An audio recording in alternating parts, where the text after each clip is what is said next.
Hi, I'm Necie with Aevum Tarot, here with your message of the day. So we are talking about, where is your way? Where are you supposed to be? Thanatos. So this is the archetype deck from the makers of the Wild Unknown tarot deck. So this talks about death. Thanatos is straight up death, grief, final transformation. Okay, I mean, I don't know, like all of these words and phrases that talk about not just a little bit different or not just a minor change to get used to. Death. Okay. Now, we as humans are, we are not, we do not prioritize any mechanism of focusing on death, except to think that it's terrible, it's bad, it should be feared. It's so final, like, oh, you know, and a lot of these things objectively are true, but we put a lot of emphasis on the part where whatever is dead is like gone from us, as opposed to, you know, its life cycle has come to a completion point, and all that it has to give, or all that there is to receive, is one way to look at it, it has reached its maximum point. Okay. Now, in this particular instance for you, you may be experiencing difficulties or inhibitor points or consequences in the form of, you know, or like not being supported, you know, like this may be difficult for you specifically because of the Seven of Swords, okay? And in the Rider-Waite deck, Seven of Swords talks about things that are like treachery, manipulation, lying, grossly, knowingly misrepresenting yourself or a situation, okay? I mean, this is some underhanded shit, okay? And the Seven of Swords is like I said, it's underhanded shit. This is not, I didn't know that, but I misrepresented it unintentionally. This is intentional, okay?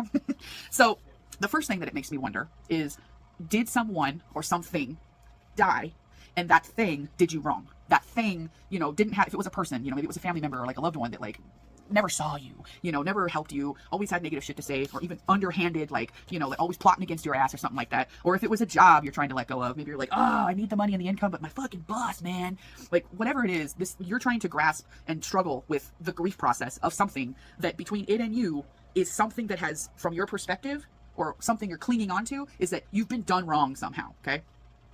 So we're going to address that in a second, potentially. And if you want to do a reading about addressing that, hit me up. Okay.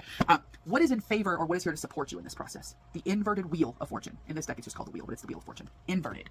Now, you might think that's a funny card to be in a favorable position, but let me tell you, if you're supposed to be walking the path of accepting and processing and grieving something, but you're inhibited because either you were done wrong, whether you were or you just sensed that you were, okay?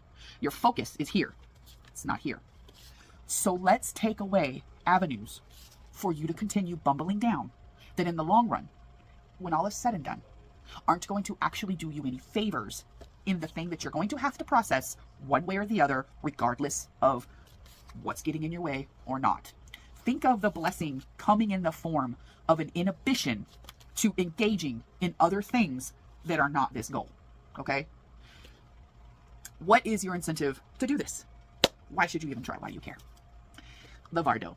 So the Bardo is a really cool card in this deck. The Bardo deals with liminal spaces, okay? And you can look up liminal spaces. It's a cool concept. Maybe I'll do a video on that, you know, but. So in liminal spaces, we are able to go and leave the mundane, the physical, and step into an in-between space where we can see things with a different flavor of perspective. Perspective that is often difficult to have when you're here on Earth paying bills, you know, like having sarcasm thrown at you and people, you know, double speak and you know, different representations of the truth, etc. The liminal space will allow you to attain a sense of forgiveness, peace, and grace about this process. Nobody here is asking you to forgive transgressions that were really terrible, that went against you, but we are asking you to stop putting yourself in a position where you are remaining helpless to further yourself because you are locked in to something that someone did who themselves or that time in your life is a part of that which has gone, which is dead, which has finally transformed.